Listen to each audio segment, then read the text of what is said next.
So I present my presentation and poem.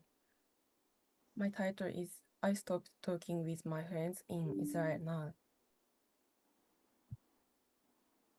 Before reading, I took attention. First is subtitles. Because of my experience and the strong connection with the Japanese language, there are parts that are read in Japanese and parts that use Japanese English words, so subtitles are provided. The main focus is reading aloud. Second, what comes before voice? What poetry brings? While thinking about things that cannot be put into words, I was able to express what this poem shows, which I had not been able to put into voice. In the process, I thought that poetry supports the giving of voice to something. I was convinced that by mobilizing fiction, a confused truth to revision, what is actually quite probably happening, can be effectively visualized, and that this can become a basis for talking with others from each person's perspective about it.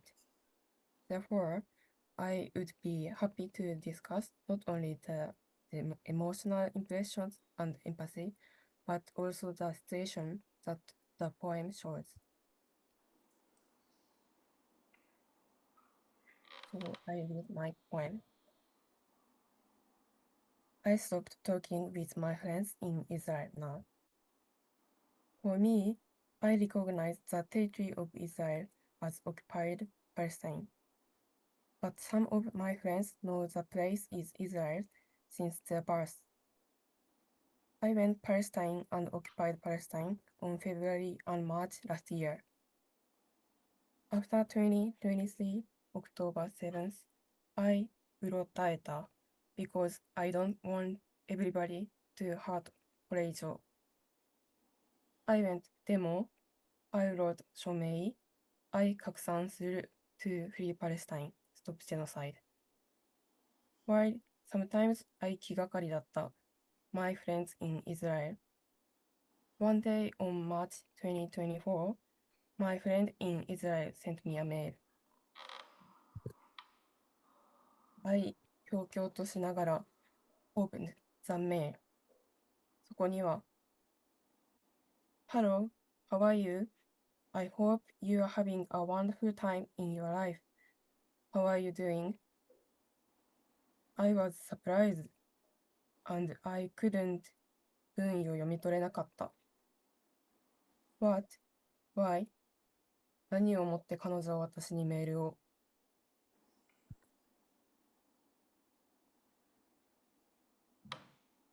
ビクビクしながら開けたメールにはなんてことない文面があった。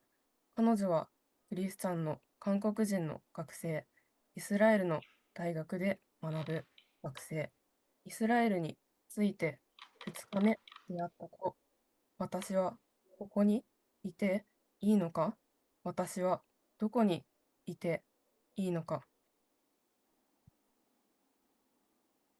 イスラエルについて2日目出会った子、そこは青い海の中で、私が住む千葉の海と同じ方向を向き、太陽が沈んでいくのを見ることができた。たくさんの記憶がクラッシュしている海、私の破片もズドンとここに落ちて、お茶会をする余裕も間もなく、爆弾が落ちたここの世は荒れる間もなくさらりきれいだ。太陽が落ちた地平線の向こうを見る。教会がスパーンと立った世界を見る。この上なく空が立った世界を見る。私の涙はこぼれない、こぼれない。溢れる涙は溢れる、こぼれない。溢れる涙は溢れる、こぼれない。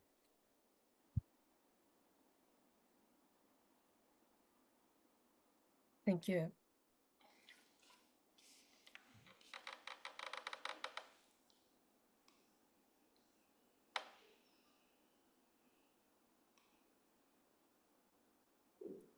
Thank you, Mao. And this is my turn. Wait a moment. Yes, okay. So this is my diary and haiku. So I wanted to show my a Japanese character written haiku. So yeah, it's okay. Um, so on July 20th, the door to outside. 円柱や扉の外は白い闇。Yesterday, I decided to leave my job. I started my new job as a temporary teacher of special needs school from this April. Before that, I had studied the ethic of care and ultra-ethnography as a doctoral co-student until this March. But I thought that I should work in the field as a teacher rather than just to study reading books and reading papers inside my room.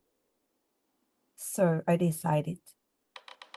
But yesterday, I told the vice principal my intention to leave my position at the end of this September.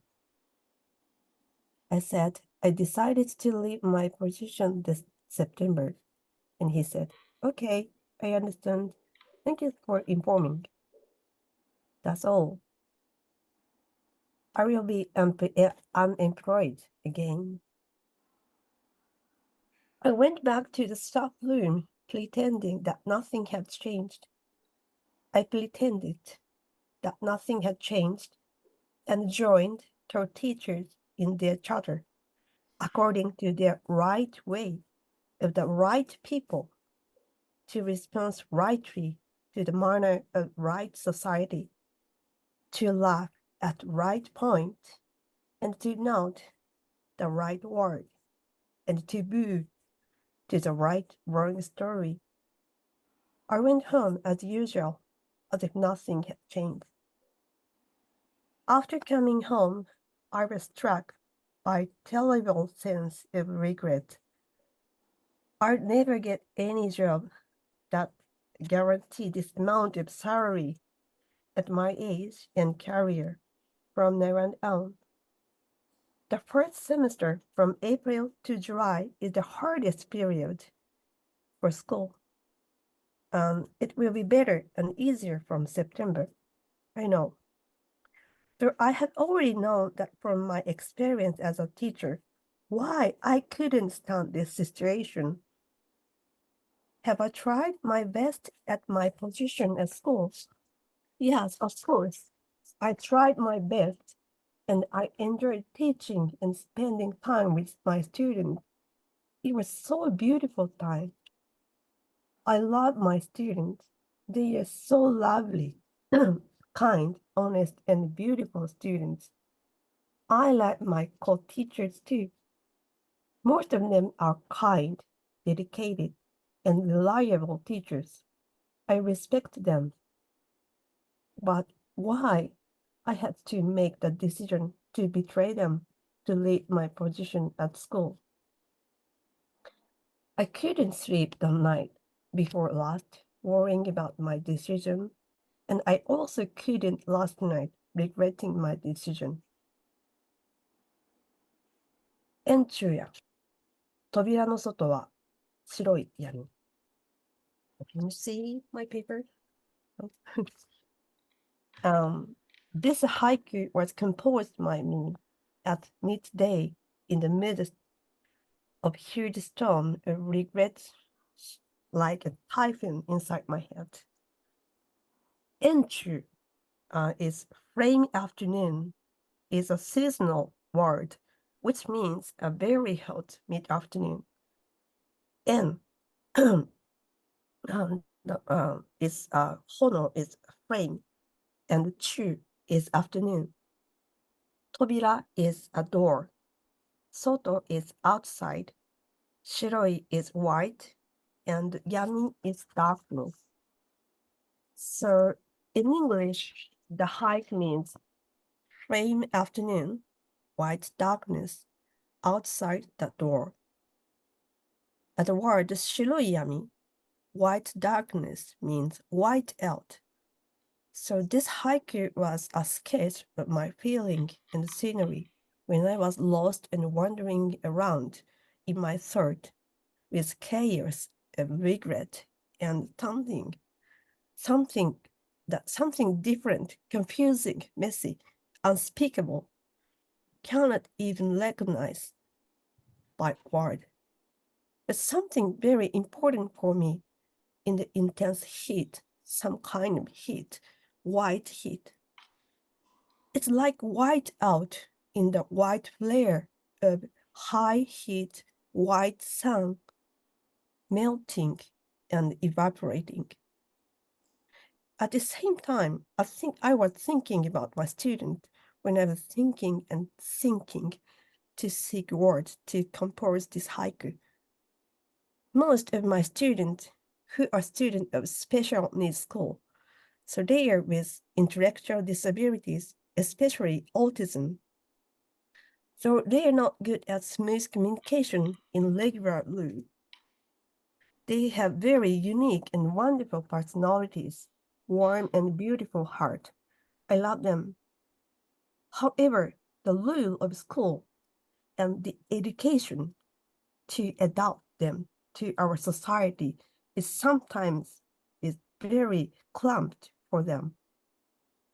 Of course, after graduate from school, they have to live in a society with other people. So it's important for them to be educated on the rules for living in the society. Yes, I understand they need it. But however, some students are really uncomfortable with those rules.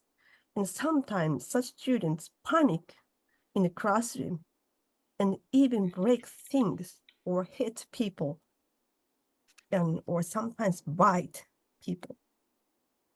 So we teachers must stop such students becoming violent. Sometimes it is necessary to forcibly hold down the student who is in panic and out of control. But I couldn't stand it. I really didn't like it. I hate it so much, so I wanted to throw up. If the stress of having to follow unfamiliar school rules caused the student panic, I thought the school rules could be changed temporarily to something that should suit it, the student. If they suffer so much that they hurt themselves and others, I believe that society should be changed rather than educated autistic people to adopt the rule of society.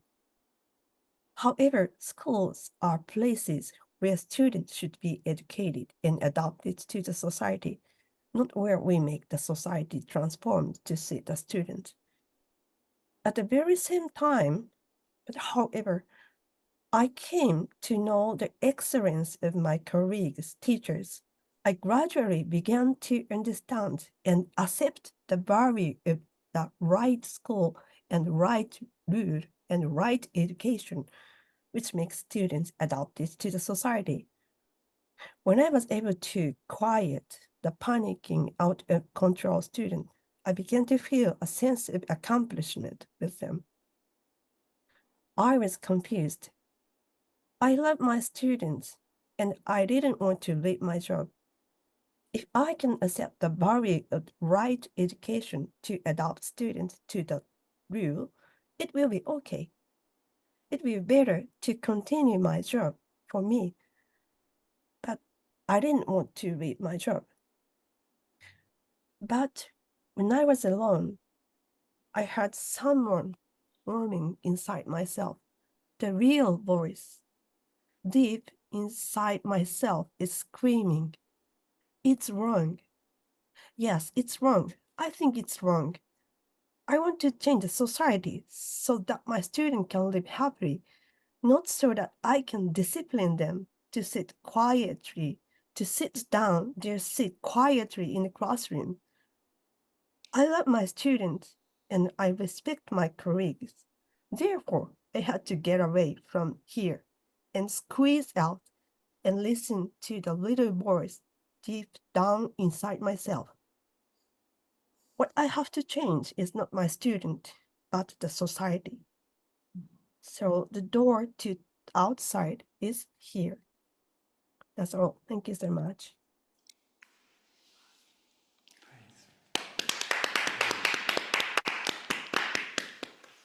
Lovely. Thank you so much. Yeah, beautiful presentations, and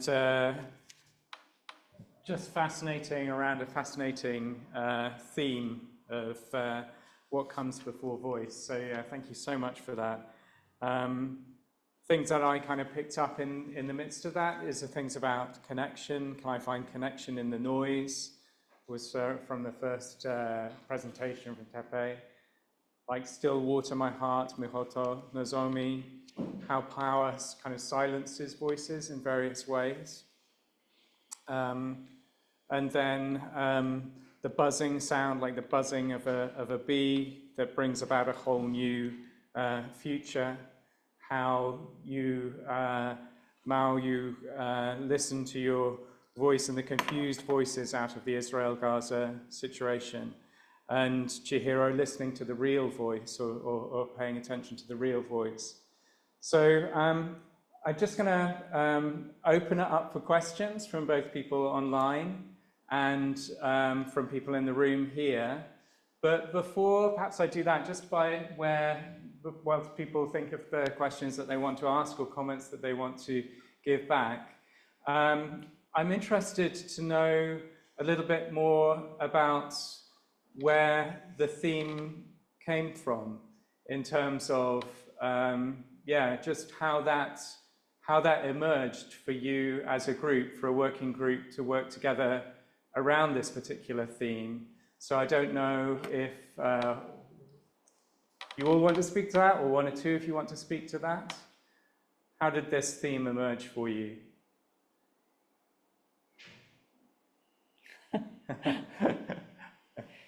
Yeah, it's a very difficult question.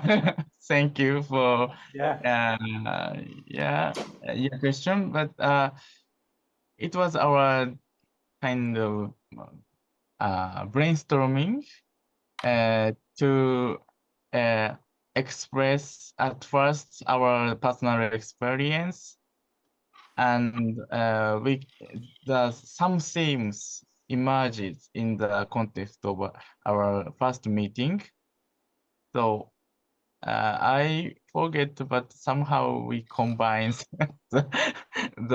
our common theme. Maybe someone remember the process. I forget. Sorry. So, Hi, this is Aya. To follow up, I think in our first meeting, we started from like our response to the murmuration, this conference theme. So I translated Professor Elise's talk from the previous year, and we discussed in Japanese, like the visual of the birds, like the murmuring, like that was all new to us, I think. And we kind of started by sharing what reminds of us, what brings us to, and we discussed the different impressions that we get from the words like murmuration, and then we kind of gradually moved to like the sounds, voice, and how that kind of emerges and changes in our respective kind of like personal and also academic and professional lives, I would say. Does anybody want to add anything? It was very interesting discussion. In the process, there was lots of sharing of stories and development. Nozomi, would you like to say something? I clearly remember the image that Mihoko-san shared with us, like I think the picture of trees, which was shown in the video as well.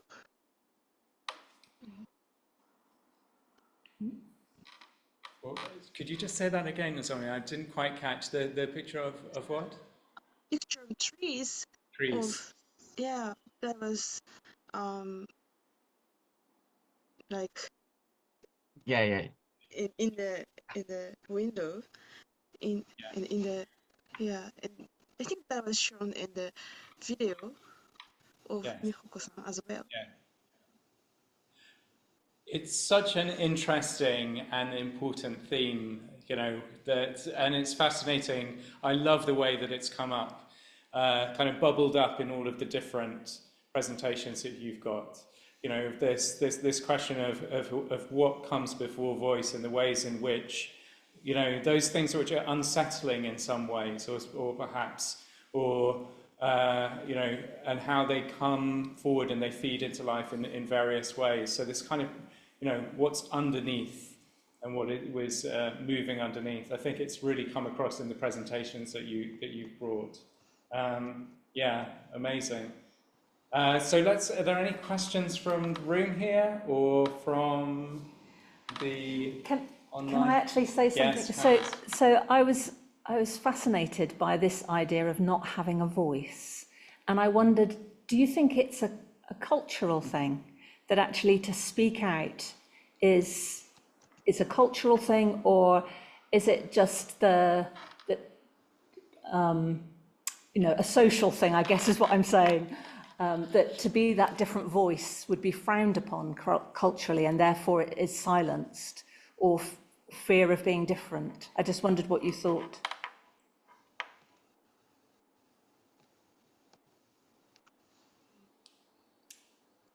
Did you catch that? No. Did you catch that? Yeah? Does one of you want to pick up on that? Whether the cultural implications of silencing? So, may I? Yes, definitely, yeah.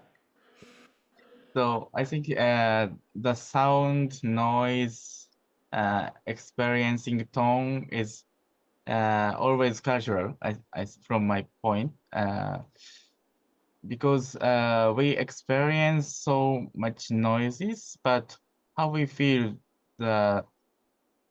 why we feel the noise as noise. So the noise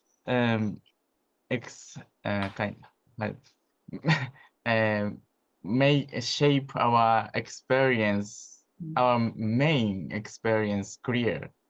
So it is a noise that we can feel our real life from my point. So it's a way of struggling to natural things. So that is from my cultural psychology perspective, the culture is a constructive opposition of nature. So yeah, it's only my point. I think that came across really strongly in your piece, Teppei, and there's the idea, or not just the idea, but the description and the pointing out the attentiveness to the background noises of our lives, you know, and of course those are going to be they're both natural and culturally shaped, but they're shaped in very specific ways, and specific ways for you in terms of the noise of your child and the barking of the dog and the silences that are left sometimes when noise disappears, and then you notice that noise was there. And so that was really very effective in your presentation. Yeah, thank you. Yeah, I also think wonder as imagined about my children's voice. That is at first natural because baby crying naturally, but it suddenly changed as a cultural voices for me as parent. Yeah. So thank you. Yeah, lovely. Thank you. Thank you. Katrina, you have your hand up. I do. Thank you all very much. As always, fascinating, intriguing, exotic. I really loved listening to each of your presentations, and I felt they bring such rich insights to our conference. And to hear it in your tongue when you do use Japanese, or the way you speak English is really beautiful. And it's just, I'm always aware as a narrative researcher that there are limits to narrative, there are limits to language. And so getting a sort of a background like you all have done on the somatic pre-linguistic that the body brings. And I know you work very much as a collective. So I just wondered, how much do you inspire each other to kind of unpick the things that can't be said, the things that are held in the body? And are there things in Japanese culture that are then difficult to put into words where you need some form of other expression? Just so be interested to hear any of you sort of reflections on that.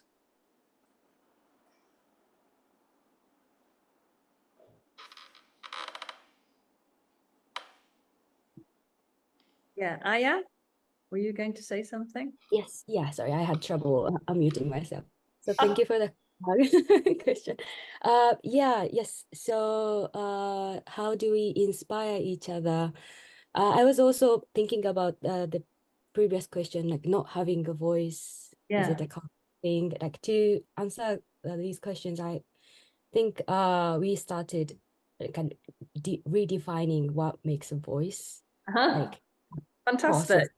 So the product. Yeah. So I was taking note as I watching all our presentations, and I think we try to so basically, how do we inspire each other? We continue to really dialoguing and responding to each other's work, both like verbally and also like by looking at the recorded video product and at the read scripts, live spoken words. So we challenged ourselves in various forms, especially this time, although like all online, like so recorded edited video through written words, live spoken words, pictures, drawings, different languages, text genres, like all I think were like included nicely, like as it turned out. Like we didn't expect it to be, we had no expectation how this would turn out. And we also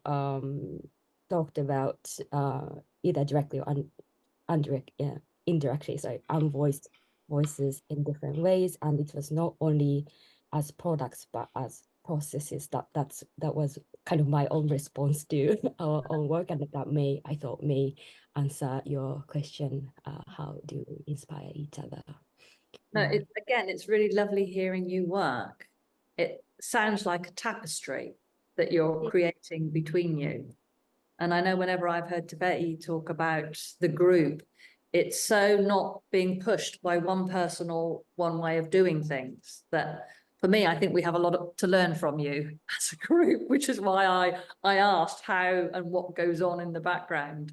Keep doing it. It's fascinating. Thank you. Thank you so much. And like this space also, gives us the another space to continue our dialogues. And I think that's what autoethnography is for. Yeah. So we are really grateful that for this opportunity. Thank you so much. Even though we are on the opposite side of the world. Side of the world. I know. Yeah. It's good to have you with us, whether it's in person or online. So yeah, I just see Hazel, you've got your hand up. Do you want to ask a question? Not really a question so much as wanting to share a feeling. Yeah. I didn't feel, for me, this wasn't about the oppression of not being able to speak. It was much more essential than that. I really felt you took me into that pre-vocal sort of situation where kind of you were dealing with things that aren't spoken because they're not clear enough to be put into a voice in a way. It's that kind of feeling and personal stuff that's going on in your head that hasn't really got sorted out sufficiently to have a direct message. So I thank you very much for that, because I was a little bit skeptical at first, and then you sort of sucked me in. It was wonderful. Yeah. Thank you, Hazel. Yeah, I definitely resonate with that as well. Yeah, absolutely. I have a bit of a comment as well that's just a kind of observation. It's again at the kind. I guess it's kind of observation on the cultural context of writing that is different from what we're familiar with. You know, so the Japanese. It seems that each time that you guys present on something, you use words in an incredibly concise and precise way. And it seems that we, in English, are incredibly wordy. And we use lots and lots of words. And you just beautifully say things in very concise ways and leave spaces for. And I think this has worked really well with what you're conveying in terms of, you know, the things that can't be spoken and the things that are bubbling away, you know, that are pre-linguistic, because those things come up through the very style of what you're you know, the way that you do it in the cultural writing styles of, you know, whether it's influenced by haiku or whatever. I don't know if you have any comments or any observations about that, but it always strikes me every year that I hear you, and it's, yeah. Yeah, thank you. Can I speak? Yes, Chihiro, yeah, please do. Yeah, thank you. This time, I wrote my story with haiku. So, and I find out haiku is very in the middle of like picture or photo or something, visualized thing and language word, written word. And haiku is some kind of the middle of that visual and word. So at first I couldn't find out my deeply inner voice. I couldn't find out the voice, what other myself is speaking, what they want to, what she want to tell me. I couldn't hear my voice. So I have to seek out my real voice, and I couldn't hear, and I couldn't understand the voice, the small, very small voice by word language. That's I can see some kind of visual and some kinds of white door is, and in that very hot summer light, and I sketch the visual by using haiku word, and then I found out, and I can hear my very little voice, small voice, and I think it's as well on poetry or like mouth poetry or other types of Japanese haiku or tanka or Japanese kind of or warabeota, Motooka-san, warabeota or something. Yeah, I think Japanese word is more like visual, I think so. Yeah. Yeah. Interesting. I don't know, would any other people like to comment on that, on the kind of conciseness of language that, or is it something that you just take for granted because that's the way that's the water you swim in? Hazel, you have your hand up again. Well, yes, I'm sorry. It was before Suzuki actually said what she said, but it links. I was just wondering as you spoke if the structure of your language with the pictograms, I think it's the word, isn't it, helps to think more fluently. And I was wondering about the process whereby, you know, Japanese is your first language, but you are presenting to us in English. Kind of what part that plays in the process. You ask me first Japanese, thinking in Japanese and then translate in to English, right? Well, whether Japanese language allows a much more fluid way of thinking Yeah, yeah, because it's pictorial. yeah, or It's my first part, yes. yeah. And then think what Jap- happens when you turn it into English? Yeah, but we can find out another different aspect of myself by translating my Japanese thinking into English thinking. So I translate picturize Right. or something I don't know. yeah, picture haiku word to written Japanese word to English written word and speaking English word. So I can see myself from different aspect. Very Yeah. like And does that limit you, or does that allow you to give it a stronger form? yeah, yes. It's difficult for me to translate my haiku perfectly into English. That is because Japanese language has some kinds of rhythm, 5, 7, 5 syllables rhythm. It's very important for haiku. So yeah, limitation that Very good. We're going to have to begin to wrap up this session. So I just want to thank you all for for what you brought to us today, and yeah, really appreciate it. It's really been wonderful. Thank you.